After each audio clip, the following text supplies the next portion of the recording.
सण आपण एकत्र यावं आणि आम्ही एकत्रच आहोत या अनुषंगाने भीम आर्मीचे अक्षय डावणारे याबरोबरच तालुका जिल्हा शाखेतून आलेले अनेक या ठिकाणी बहुजन कार्यकर्ते निलंगा शाखेच्या या निमंत्रताई असतील, औसा शाखेचे प्रशांत उभाटे सर असतील आणि याबरोबरच विश्वसभेचे प्राध्यापक डॉक्टर सिद्धार्थ सूर्यवंशी, प्राध्यापक कल्याण तांबळे, याबरोबरच लांबुरे साहेब, अशोक कदम, रावसाहेब सूर्यवंशी आणि जिल्हा शाखेच्या बहुसंख्य प्रमाणामध्ये उपस्थित झालेले महिला वर्ग, त्यामध्ये सध्याचे जिल्हाध्यक्षा आशाताई सुशील चित्ते. मी सुशीलला सांगू इच्छितो की आम्ही बौद्धनगरमध्ये राहत असताना महादेव चित्ते जे की सुशीलचे वडील आहेत आणि महादेव सातपुते हे नगरसेवक असताना त्यांच्या प्रत्येक कार्यक्रमामध्ये अशाच प्रकारच्या मूर्त्या सभामध्ये आम्ही सातत्याने सामील व्हायचे. आज निश्चितच महादेव चित्ते साहेबांना आनंद वाटता त्यांच्या आणखी क्रीडा विषयांना त्या ठिकाणी कुठेतरी दुपारी निश्चितपणे आली असती, त्यांना अभिमान वाटला असता. अशा काही आज माझी सुनबाई ही जिल्हाध्यक्ष झालेली आहे. याशिवाय गटवाटताई आहे त्या ठिकाणी उपस्थित झालेल्या, त्याबरोबरच नैवशालाताई माजी जिल्हाध्यक्ष मलांडे सर आहे, नाना आव्हाड आहे. याशिवाय जिल्हा सरचिटणीस अभिमन्यू लांबुरे साहेब, या सर्वांना या ठिकाणी बळतेका या ठिकाणी नमस्कार, जय भीम आणि वंदन करून माझे दोन शब्द सांगू इच्छितो. भारतीय बौद्ध महासभेतर्फेच नव्हे तर तमाम भिक्षू वर्गाकडून आता भिक्षू वर्ग अंते कुठेतरी उपस्थित आहेत. रवी गायकवाड या ठिकाणी उपस्थित आहेत, सार्वजनिक जयंती महोत्सवाचे अध्यक्ष. याबरोबरच अनेक या ठिकाणी छोटे मोठे कार्यकर्ते आमच्यासारखे या ठिकाणी उपस्थित आहेत. नुकतेच जिल्हाध्यक्ष झालेले, जिल्हा कार्यकारिणीवर आलेले आदरणीय सचिन गायकवाड साहेब, याबरोबर संतोष सूर्यवंशी, रमेश गायकवाड, सुरेश या ठिकाणी उपस्थित झालेले आहेत. त्या सर्वांप्रती या ठिकाणी मी माझ्या नम्र भावना व्यक्त करू इच्छितो.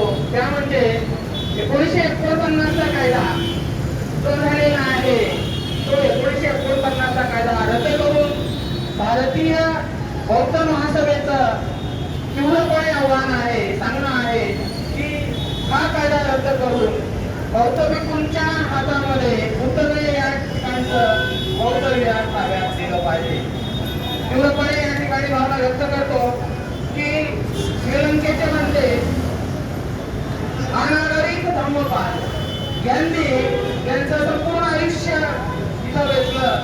त्यांचं प्रतिष्ठा शेवटच्या क्षणापर्यंत 1949 चा हा जो कायदा आहे तो बुद्धगया येथील की हिंदुत्ववाद्यांच्या ब्राह्मणांच्या हातामध्ये जो हा कायदा या ठिकाणी पारित होतो, त्या हिंदुत्ववाद्यांच्या हाती बुद्धगया या ठिकाणचं बौद्ध विहार दिलेला आहे. आज तो पर्यंत हा या ठिकाणी कायदा चालू आहे. आता डॉक्टर सिद्धार्थ सूर्यवंशी सरांनी सांगितले की 1950च्या भारतीय राज्यघटनेनुसार या धर्माचा जो त्या ठिकाणी पवित्र ठिकाण आहे, ती पवित्र ठिकाणं त्या धर्माच्या धर्मगुरूंच्या ताब्यात आहे. मग ते जगातील कोणतीही त्या ठिकाणी पवित्र स्थळ घ्या, मंदिर घ्या, तीर्थस्थानं घ्या, ही सर्व ठिकाणी त्याच्या धर्माच्या त्या ठिकाणी अधिपत्याखाली, मार्गदर्शनाखाली, मग तो ख्रिश्चन धर्माचा पोप असेल, मुस्लिम धर्माचा त्या ठिकाणी धर्मगुरू असेल किंवा अन्य धर्मियांचा जर विचार केला तर हिंदू धर्मातील विविध त्या ठिकाणी धर्मियांची पवित्र स्थळं असतील, ही सर्व ठिकाणं या ठिकाणी त्या धर्मियांच्या मार्गदर्शनाखाली त्यांच्या पूजनाच्या ताब्यात आहे. मग तुळजापूरचं ठिकाण असेल, गोप्यांच्या अधिपत्याखाली आहे, पंढरपूरचं पवित्र स्थान पडवे यांच्या हाताखाली या ठिकाणी चालतं. तर आमचं या ठिकाणी बुद्धगया या ठिकाणचं महाबोधी विहार हे आमच्या ताब्यात का नको, यासाठी हा लढा पूर्णपणे आम्ही लढत आहोत. या लढ्याला आपल्या माध्यमातून, लातूरकरांच्या माध्यमातून या ठिकाणी बळ मिळावं, यासाठी हा आजचा जो काही आंदोलनाचा कार्यक्रम आहे तो डॉक्टर भीमराव आंबेडकर साहेबांच्या मार्गदर्शनाखाली सुरू झालेला आहे.